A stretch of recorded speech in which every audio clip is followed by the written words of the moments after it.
Terkait pertanyaan, iya itu pertanyaan yang banyak sekali menjadi gonjang-ganjing di media. Apakah Allah itu bertempat, apakah Allah itu di atas dan sebagainya. Pertama, kita menjawab, kita memahami bahwa ruang dan waktu itu adalah makhluk. Waktu dan tempat itu adalah makhluk. Karena itu makhluk pasti ada awal, pasti bersifat dengan hadis.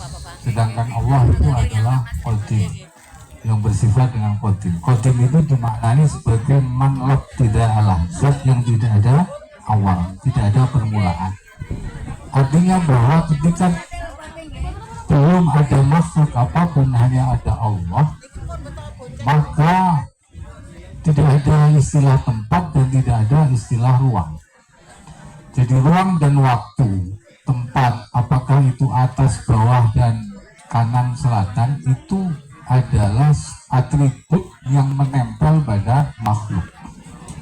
Ya, yang harus ditanzih, yang harus disucikan dari Allah. Nah, kemudian, jadi pertanyaannya kan seperti itu.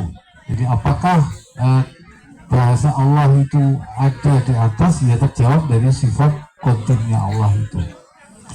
Jadi kalau kemudian ada orang yang mendalilkan bahwa Allah di atas itu dengan dalil bahwa orang berdoa itu menengadahkan tangan, itu sudah ratusan tahun dalil itu dikemukakan. Di antaranya pelopornya adalah Ibnu Taimiyah yang mempeloporkan bahwa salah satu argumen di mana Allah itu di atas adalah ketika dia berdoa menengadahkan tangan, isyarah bahwa Allah di atas. Tapi itu kita mudah menjawab karena doa itu kadang-kala tidak menengadahkan tangan ke atas. Sesuai dengan hadis sahih, Nabi itu ketika doa Tafmul Bala itu adalah tangannya beliau menengadah ke bawah. Apakah kemudian Allah itu ada di bawah? Dan banyaklah kalau jawab itu mudah itu. Kalau itu dijawab dengan santri-santri ngaji akhir bilang selesai. Pokoknya akidah kita itu tadi dan mutlak bahwa apa yang terbentuk dalam diri kita, dalam benak kita itu adalah Allah itu tidak. Karena itu tempat, kemudian apapun jenisnya lah yang ditempelkan kepada Allah, misalkan aras, sebesar apapun aras, maka itu tetap adalah makhluk. Tetap adalah makhluk yang ada awalnya. Karena itu ketika Allah itu bersifat qadim, belum ada aras dulu, Allah di mana? Allah ada sebagaimana dia ada.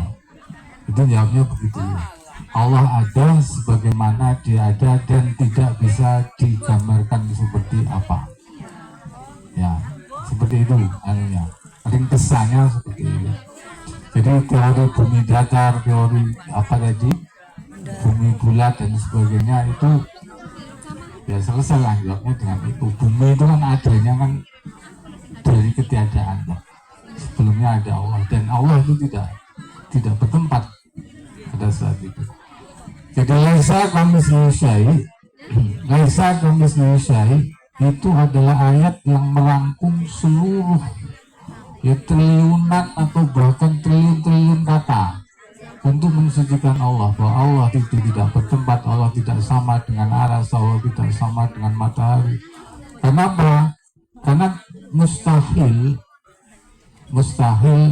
ayat itu detail seperti itu. Kita kan tidak perlu mengatakan bahwa Allah itu tidak bertempat, Allah tidak sama dengan aras, walaupun tidak ada nas yang sahih. Tidak ada nas yang sahih tentang itu.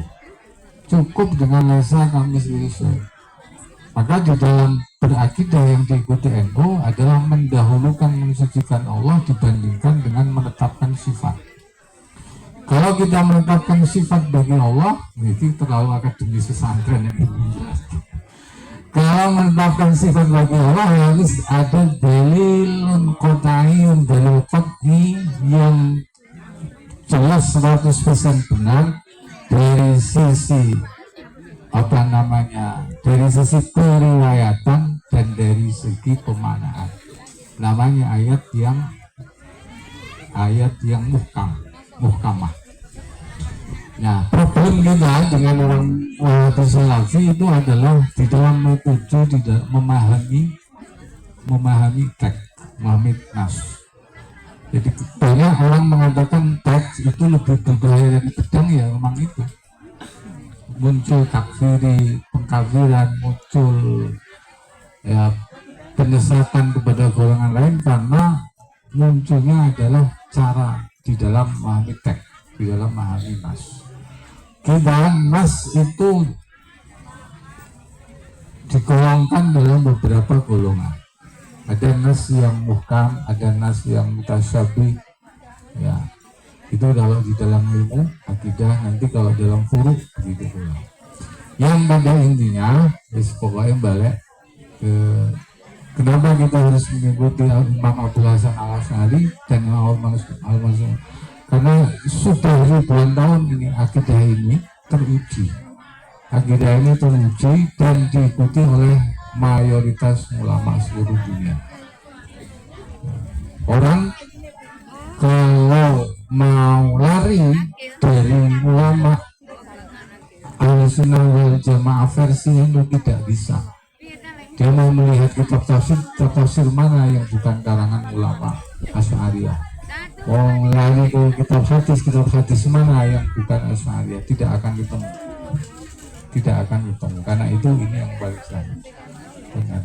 Jadi itu jawabannya bahwa